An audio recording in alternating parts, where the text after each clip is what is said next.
حضور کیا آپ موجودہ حالات کے بارے میں کچھ کہہ سکتے ہمیں، اور کیا کوئی حدیث یا حضرت مسیح موعود علیہ السلام کی کتابوں میں موجودہ حالات کے بارے میں کچھ لکھا ہے جو اس وقت پہ صادق آ سکتا ہے، اور ہم بطور احمدی ہمیں کیا کرنا چاہیے اور ہمیں کس طرح اس چیز کے لیے دعا کرنا چاہیے؟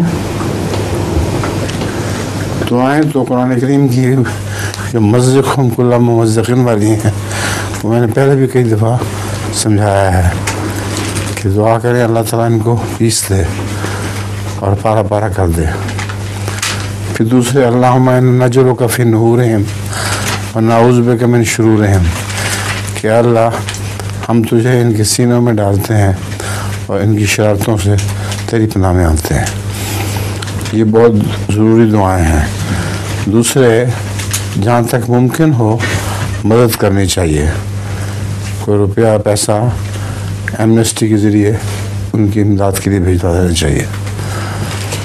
اور کیا مشورہ دے سکتا ہوں؟